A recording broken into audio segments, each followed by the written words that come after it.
नमस्कार, स्वागत आपका हमारे इस खास कार्यक्रम सियासत में। आपके साथ मैं हूं शंकर दत्त पंत। उत्तर प्रदेश के 4000 से ज्यादा गैर सहायता प्राप्त मदरसों की एटीएस जांच का रास्ता अब इलाहाबाद हाईकोर्ट के फैसले के बाद साफ हो गया है। अदालत ने सरकार के आदेश में हस्तक्षेप से इनकार कर दिया। सरकार का कहना है कि यह किसी संस्था के खिलाफ दंडात्मक कार्रवाई नहीं बल्कि फंडिंग के स्रोतों की सामान्य जांच है। वहीं याचिकाकर्ताओं का दावा है कि पहले भी जांच हो चुकी है और यह केवल परेशान करने की कोशिश हो रही है।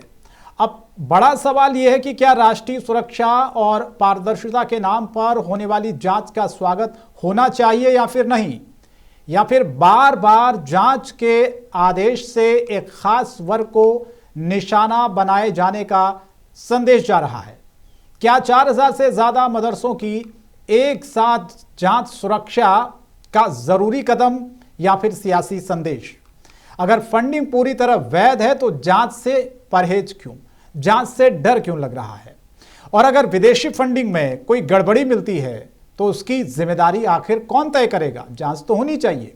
क्या सभी धार्मिक और शैक्षणिक संस्थानों के लिए एक समान जांच व्यवस्था होनी चाहिए?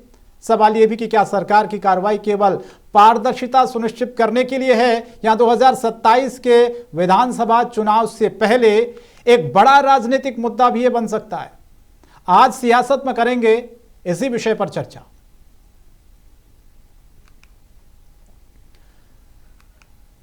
जी मौलाना साहब, उत्तर प्रदेश में जब से भाजपा की गवर्नमेंट बनी है तब से 4 मरतबा मदरसों के जांच के आदेश दिए गए और अब 5वीं बार एटीएस से जांच कराने का आदेश दिया गया है। और उस एटीएस के आदेश को लेकर के मदरसा अरबिया एसोसिएशन के लोग इलाहाबाद हाई कोर्ट पहुँचे और वहाँ इलाहाबाद हाई कोर्ट ने जांच को बरकरार रखा। बहरहाल हम यानी मदरसे के लोग, मदरसा कमेटी, प्रबंधन एटीएस से जांच कराने के लिए तैयार हैं। जब हमने 4 बार जांच करा दी तो 5वीं बार भी हमें जांच से कोई घबराहट या कोई परेशानी या कोई आपत्ति नहीं है।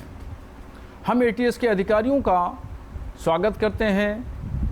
वो मदरसे में तशरीफ़ लाएं, जब चाहें आएँ और जिस तरीके से पेपर चाहेंगे, जिस तरीके से रिकॉर्ड हमारा देखना चाहेंगे, हम मुकम्मल तरीके से कोऑपरेशन करने के लिए तैयार हैं। और चूँकि मदरसे एकदम बिल्कुल खुली किताब की तरह हैं, हमारे पास छुपाने के लिए कुछ नहीं है, हर चीज़ दिखाने के लिए है। और मदरसे बिल्कुल आईने की तरह साफ़ व शफ़ाफ़ हैं। हाँ, ये ज़रूर है कि ये जांच अल्पसंख्यक कल्याण अधिकारी द्वारा कराई जानी चाहिए, चूँकि जो मदरसे हैं वो अल्पसंख्यक कल्याण विभाग के अधीन हैं और यही जानते हैं मदरसों का रख रखाव, तौर तरीक़ा। इसलिए बेहतर ये होता कि अल्पसंख्यक कल्याण अधिकारी के किसी अधिकारी द्वारा कराई जाती, कमेटी गठित करके कराई जाती। मगर ये न करके एटीएस से कराने का जो फ़ैसला किया कि फ़ंडिंग की जांच होगी, ज़मीन के पेपर की जांच होगी और एफसीआरए की कहा जा रहा है कि फंडिंग की भी जांच होगी। हर तरीके से जांच करें, हम जांच में सहयोग करेंगे। और वहीं दूसरी तरफ उत्तराखंड हुकूमत ने मदरसा एजुकेशन बोर्ड उत्तराखंड को ख़त्म कर दिया है। ये गोया कि संविधान के ख़िलाफ़ काम करना हुआ। संविधान में आर्टिकल 25 के तहत कहा गया है कि हर अल्पसंख्यक व्यक्ति को इस बात का अधिकार हासिल है कि वो अपनी संस्थाएं खोले और उसका संचालन करे। और 1933 में एक कानून बना कि भारत में जितनी भाषाएं उनको बढ़ावा देने के लिए बात की जाएगी। फिर उसको अमली जामा पहनाने के लिए 1948 में कानून बनाया गया। उसी के मातहत सेंट्रल हुकूमत, स्टेट हुकूमतों ने Urdu academy, Hindi academy, Sindhi academy, साहित्य एकेडमी, संस्कृति बोर्ड बनाए, संचालन किए। तो अब उत्तराखंड हुकूमत भाषाओं पर भी कदगन लगाने के लिए और उसका वजूद ख़त्म करने के लिए काम कर रही है। गोया कि मदरसा बोर्ड उत्तराखंड ख़त्म करने का मतलब ये है कि अल्पसंख्यकों को शिक्षा से वंचित रखा जाए।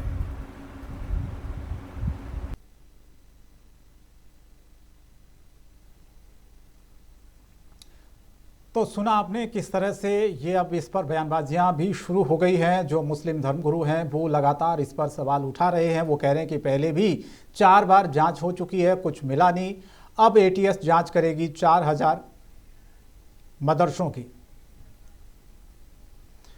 तो चर्चा की शुरुआत करते हैं। कुछ खास मेहमानों का पैनल हमारे साथ इस वक्त जुड़ रहा है। मौलाना शहाबुद्दीन मुस्लिम धर्मगुरु हैं, हमारे साथ जुड़ चुके हैं, बहुत स्वागत है आपका। इसके अलावा महामंडलेश्वर कृष्णानंद जी हिंदू धर्मगुरु हैं, वो भी हमारे साथ जुड़ चुके हैं।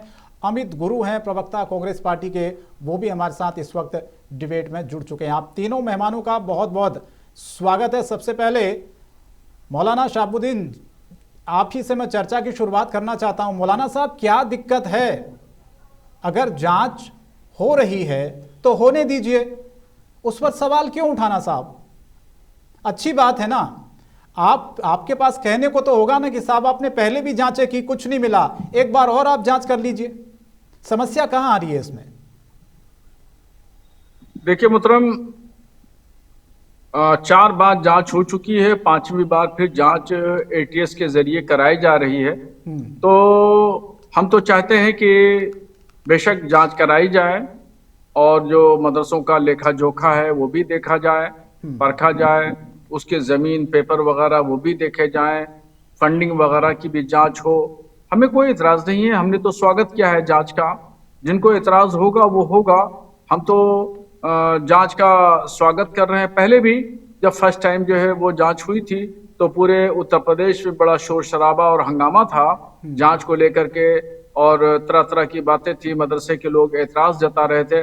उस वक्त भी मैंने कहा कि नहीं, एतराज़ करने की ज़रूरत नहीं है, मदरसा प्रबंधक कमेटी के लोग जो है वो इसका स्वागत करें और जांच कराएं। तमाम अधिकारी आए और तब अल्पसंख्यक कल्याण विभाग से जांच कराई गई थी।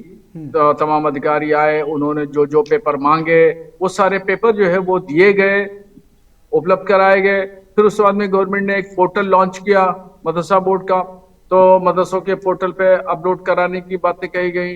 हमने कहा कि बिल्कुल बेशक हम हर तरीके से अपलोड करेंगे, जो जो मांगेंगे, जो जो कहेंगे वो दिया जाएगा, ताकि शफाफियत आए, ताकि जो एतराज़ात हैं, किसी को कोई आपत्ति है किसी मामले में, तो वो आपत्ति खत्म हो। और हम तो यहाँ तक तैयार हैं कि अगर जो दूसरे गैर मुस्लिम धर्मगुरु हैं और अगर वो मदरसों में आना चाहते हैं और देखना चाहते हैं कि हमारे मदरसों की शिक्षा कैसी होती है, तालीम कैसी होती है, किस तरह बच्चों को पढ़ाया लिखाया जाता है, तो उनका भी इस्तकबाल है। आए, तशरीफ लाएं और हमें भी कुछ सेवा का मौका दे, खिदमत का मौका दे।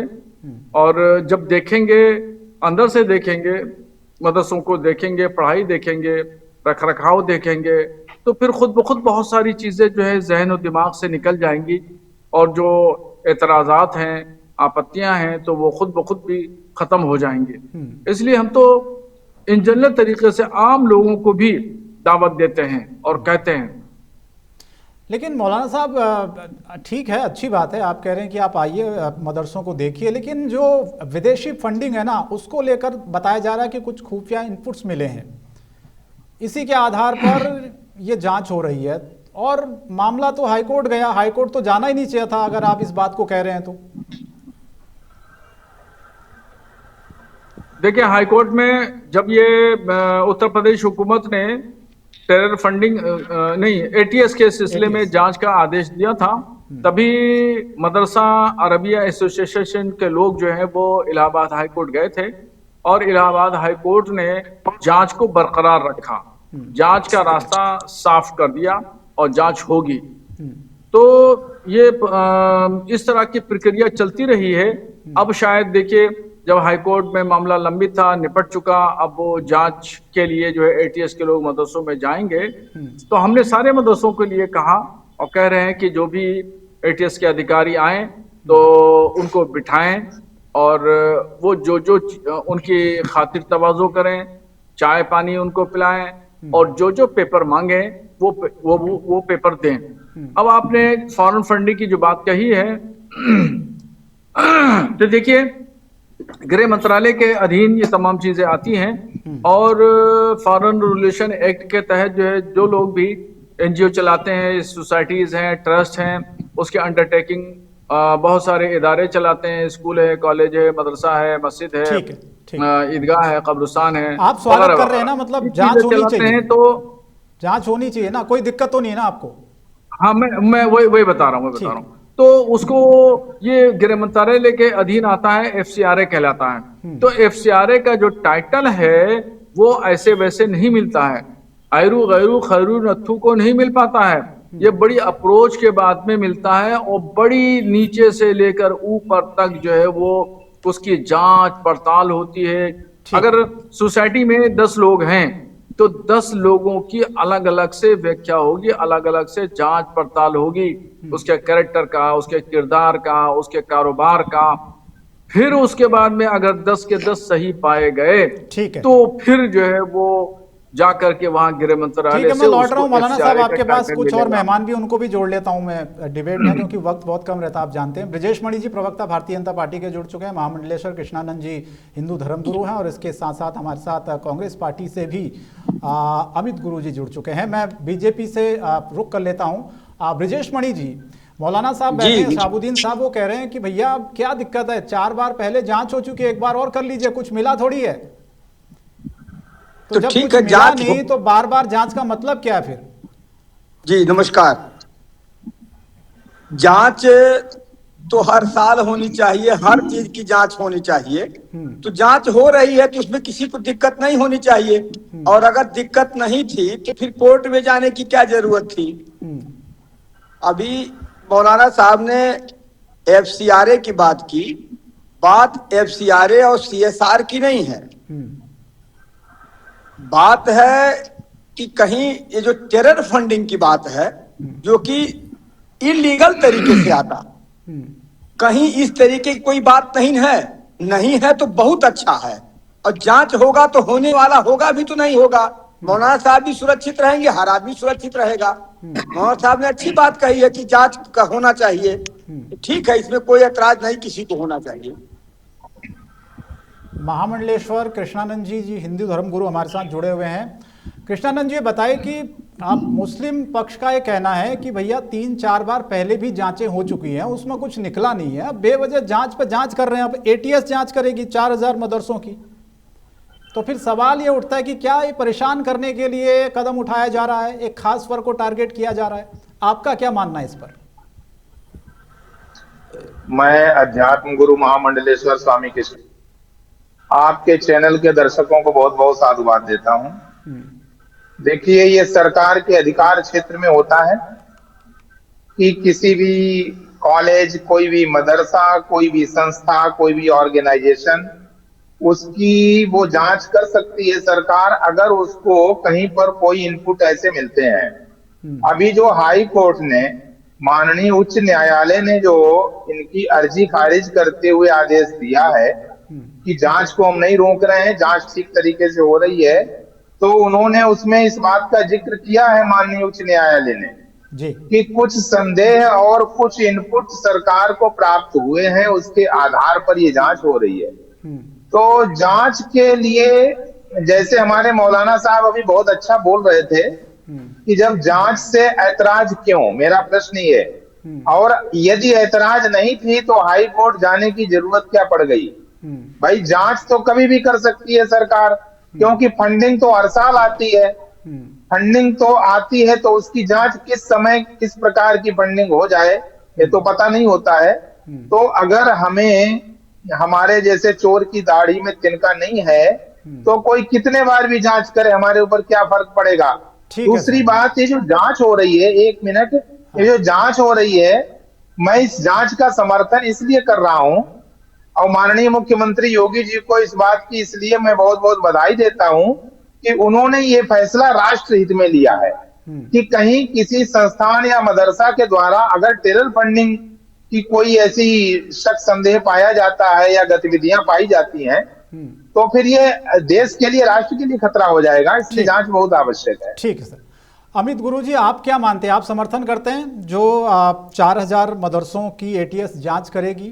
क्योंकि जिस तरह से महामंडलेश्वर कृष्णानंद जी ने भी कहा कि भाई हाई कोर्ट क्यों गए, अगर एक तरफ आप ये कहते हैं भाई जांच से हमें कोई परहेज नहीं है, आपको हाई कोर्ट जाने की जरूरत ही नहीं थी, कहीं ना कहीं चोर की दाढ़ी में तिनके वाली बात वो कह रहे हैं। क्या आपको लगता है कि ठीक है जांच होनी चाहिए अगर कुछ इनपुट्स मिले हैं विदेशी फंडिंग के? तो अमित जी अनम्यूट कर लीजिए। हाई कोर्ट ने खुद इस जांच की प्रक्रिया पे रोक लगाए जाने याचिका को नहीं सुना, उसने इसको अनुमति नहीं दी, एक तरह से हरी झंडी दी कि जांच हो। तो हाई कोर्ट के निर्णय पे मैं कोई सवाल या कोई प्रश्न खड़ा नहीं करना चाहूँगा। ठीक है। हालांकि इससे 4000 मदरसे प्रभावित हो रहे हैं। सवाल इस बात का है कि मदरसों में शिक्षा व्यवस्था को ठीक करने के लिए सरकार का प्रयास क्या होता है। मूल सवाल यहाँ पे है। आप जांच कराइए। अगर यहाँ मौलाना साहबुद्दीन जी बैठे हैं और वे बात कर रहे हैं और स्वीकार कर रहे हैं कि जांच हो रही है, मुझे कोई दिक्कत नहीं है। साहबुद्दीन जी को दिक्कत नहीं है तो हमें भी दिक्कत नहीं है, कोर्ट को दिक्कत नहीं है तो हमें क्यों दिक्कत होगी, हमें भी दिक्कत नहीं है। नहीं, वो कह रहे हैं कि दिक्कत नहीं थी तो फिर आपको कोर्ट जाने की क्या जरूरत थी, इस जांच को रोकिए, आप ये कहने की क्या जरूरत थी वहां पर? नहीं, देखिए, अब कोर्ट जाने की स्थिति में मौलाना साहबुद्दीन साहब इसको और बेहतर बताएंगे कि जो मदरसा का बोर्ड का जो समूह है, जो लोग हैं, वो क्यों गए, कैसे गए, ये उनका अपना है। अभी वो FCRA की बात, एक बड़ी पेचीदगी वाली बात मौलाना साहब ने कही। मौलाना साहब या किसी ने कहा ये बात, FCRA की बात करी। हालांकि इस देश में FCRA का एक सिंगल बैंक अकाउंट, एक सिंगल बैंक है जो दिल्ली में है, एक एकीकृत कर दिया गया है। आप कितना पैसा कहाँ से आ रहा है, जा रहा है, सरकार की पूरी नजर है। और तमाम जांच गृह मंत्रालय से मुनस्वी मिलने के बाद आपको FCRA का लाइसेंस मिलता है जी। तो मैं तो सवाल वही उठा रहा हूँ ना कि आप ये बताएं, सरकार मदरसों की शिक्षा व्यवस्था को ठीक करने के लिए, उसको दुरुस्त करने के लिए, उसको आधुनिक बनाने के लिए क्या कर रही है, इस पे सरकार का फोकस होना चाहिए। अब बड़ा सवाल ये बनता है कि देश की सियासत में भारतीय जनता पार्टी को बने रहने, सत्ता में बने रहने की जो उनकी सियासत है, उसमें वो ऐसे ही नब्ज पकड़ते हैं जिसमें वोटों का ध्रुवीकरण हो। सीधा मामला यही है, वोटों की राजनीति से, ध्रुवीकरण से मामला। अभी तो बात हो रही नहीं कि 5वीं बार जांच हो रहा है, ये लगातार जांच पे जांच हो रहा है। तो पीछे जो 4 बार जांच हुई उसमें क्या निकल के आया, इसकी एक रिपोर्ट आनी चाहिए। ठीक है, 4 बार के जांच में क्या निकल के आया। अभी आपको बताऊं, मैं मदरसा बोर्ड के शिक्षकों की 8-8 साल से वेतन नहीं मिले हैं। उत्तर प्रदेश के अंदर मदरसा शिक्षकों को 8 साल, क्या मुझे लगता है और अधिक हो गया है। और जो राज्यांश है, राज्य का जो अंश है मदरसा शिक्षकों के लिए, वो कभी जारी ही नहीं हुआ। अब 8 साल से भूखमरी के शिकार हैं मदरसा शिक्षक। ठीक है ब्रिजेश जी, जवाब दीजिए, क्या ये ध्रुवीकरण की कोशिश है? आपको मदरसों की बेहतर शिक्षा पर ज्यादा जोर देना चाहिए या कहां से फंडिंग आ रही, कौन दे रहा है, इस पर ज्यादा फोकस होना चाहिए? ये सवाल उठाया अमित जी ने। ब्रिजेश जी अनम्यूट कर लें। क्योंकि हम भाजपा ने से संबंधित जितने भी सरकारें हैं, सबने हमेशा समान शिक्षा की बात की है। हम चाहते हैं कि जो तालीम बाकी घरों के बच्चे दे रहे हैं, उसी प्रकार के पाठ्यक्रम मदरसों में भी लगाया जाए। ठीक है। और पाठ्यक्रम को और बेहतर बनाने के लिए सरकार काम कर रही है और उनके संसाधन को भी मजबूत कर रही है।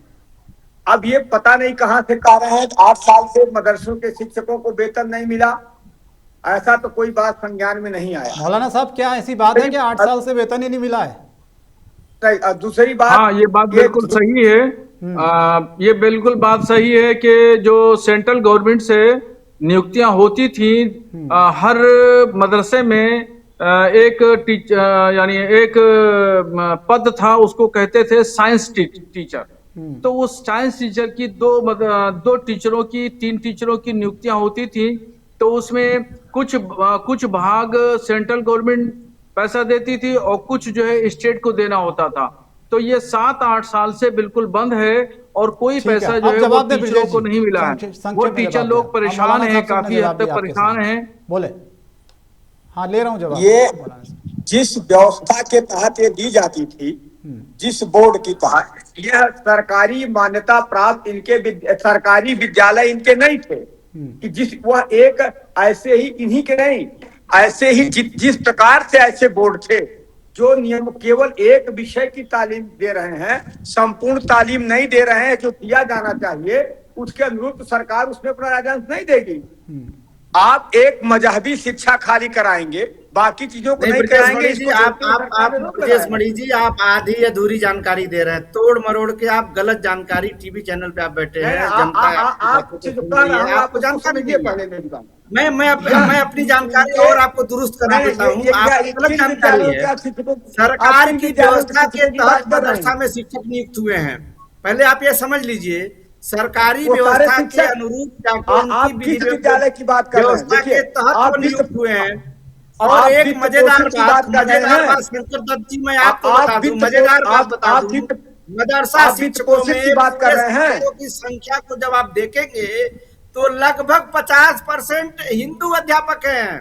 वो साइंस और मैथ और सोशल साइंस के सब्जेक्ट के लोग हैं, घर बैठ गए हैं। मदरसा शिक्षकों की सैलरी रोकने से सिर्फ मुसलमान नहीं प्रभावित हुआ है, हिंदू भी प्रभावित हुआ है। इसको मौलाना साहबुद्दीन जी बहुत ब्यौरा के साथ अपनी बात रख सकते हैं। मणि जी को कोई जानकारी नहीं इस मामले में। नंदी जी को, जो आपके यहाँ पिछली सरकार में भी मंत्री थे, नंदी जी को कई बार मदरसा शिक्षकों ने लिखित रूप से शिकायत किया, आश्वासन भी मिला, लेकिन अभी तक सैलरी नहीं मिली। और हर शहर हर गांव में जाके देखिए, मदरसा शिक्षक बेचारे घर बैठ गए हैं। मेरा सवाल टेरर फंडिंग की जांच को प्रभावित करने का बिल्कुल नहीं है, उससे जुड़ा हुआ सवाल मेरा नहीं है। आप जांच करिए, जांच होनी चाहिए, लेकिन सवाल इस बात का है मदरसा शिक्षा के आधुनिकीकरण के लिए सरकार क्या कर रही है, ये बड़ा सवाल है। एक वर्ग को धर्म के नाम पे आप जो टारगेट कर रहे हैं करिए, लेकिन शिक्षा के मामले में आप किसी को टारगेट। कृष्णानंद महाराज, ये बताइए कि जो बात अमित गुरु कह रहे हैं कि एक खास वर्ग को टारगेट किया जा रहा है यहाँ पर, आप सहमत हैं इससे? क्या आपको भी लगता है कि खास वर्ग को सरकार टारगेट कर रही है? दूसरा सवाल जो मौलाना साहब ने उठाया कि भाई 3-4 बार पहले भी जांचें हो चुकी, कुछ मिला नहीं है, अब इस जांच का क्या मतलब? दो सवाल। अमित जी जिस पार्टी से हैं, दरअसल अमित जी वैसे संतों के लिए सभी समान होते हैं, लेकिन अब आपने ऐसा प्रश्न ही कर दिया है, इसलिए मुझे उत्तर देना पड़ेगा। अमित जी जिस पार्टी से हैं, उस पार्टी ने सन 47 से एक खास वर्ग को टारगेट किया है, इसलिए उनके वही चश्मा लगा हुआ है, उनको लग रहा है। अच्छा, वो प्रमाण सहित तो यहाँ पे रखना चाहिए कि कहां पर किस मामले में किसी खास वर्ग को टारगेट किया जा रहा है। सबसे ज्यादा केंद्र सरकार की योजनाओं का लाभ वही खास वर्ग ले रहा है, सबसे ज्यादा सुविधाएं, सबसे ज्यादा अनुदान, सब कुछ वही खास वर्ग एक ले रहा है, और आप कह रहे हो कि टारगेट किया जा रहा है। अब हम तो कहते हैं कि डिबेट केवल मुद्दों पर होनी चाहिए। आज का जो मुद्दा है कि भाई मदरसों की जो जांच की जा रही है, 4000 मदरसे हैं, उनमें अगर आतंकवादी, क्योंकि कई घटनाएं ऐसी पाई गई हैं, कई मदरसों में या मस्जिदों में ऐसी आतंकवादी घटनाएं मिली हैं, इस कारण से कुछ इनपुट्स मिले होंगे गृह मंत्रालय को, इसलिए जांच हो रही है। तो आप जो है अपने चश्मे से मत देखिए, अपने चश्मे से मत देखिए।